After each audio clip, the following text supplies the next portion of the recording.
വിശുദ്ധ ലൂക്കായുടെ സുവിശേഷം 8-ാം അധ്യായം 42 മുതൽ 48 വരെയുള്ള തിരുവചനങ്ങൾ.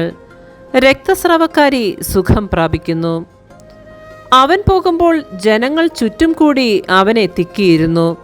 അപ്പോൾ 12 വർഷമായി രക്തസ്രാവമുണ്ടായിരുന്നവളും ആർക്കും സുഖപ്പെടുത്താൻ കഴിയാതിരുന്നവളുമായ ഒരു സ്ത്രീ പിന്നിലൂടെ വന്ന് അവൻ്റെ വസ്ത്രത്തിൻ്റെ വിളുമ്പിൽ സ്പർശിച്ചു.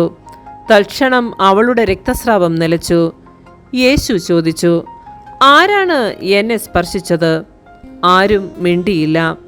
അപ്പോൾ പത്രോസ് പറഞ്ഞു, ഗുരോ, ജനക്കൂട്ടം ചുറ്റും കൂടി നിന്നെ തിക്കുകയാണല്ലോ. യേശു പറഞ്ഞു, ആരോ എന്നെ സ്പർശിച്ചു? എന്നിൽ നിന്ന് ശക്തി നിർഗമിച്ചിരിക്കുന്നുവെന്ന് ഞാൻ അറിയുന്നു.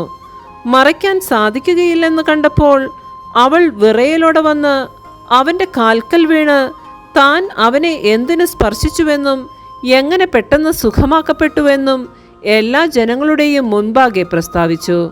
അവൻ അവളോട് പറഞ്ഞു, മകളെ, നിന്റെ വിശ്വാസം നിന്നെ രക്ഷിച്ചിരിക്കുന്നു. സമാധാനത്തോടെ പോവുക. നമ്മുടെ കർത്താവായ മിശിഹായ്ക്ക് സ്തുതി.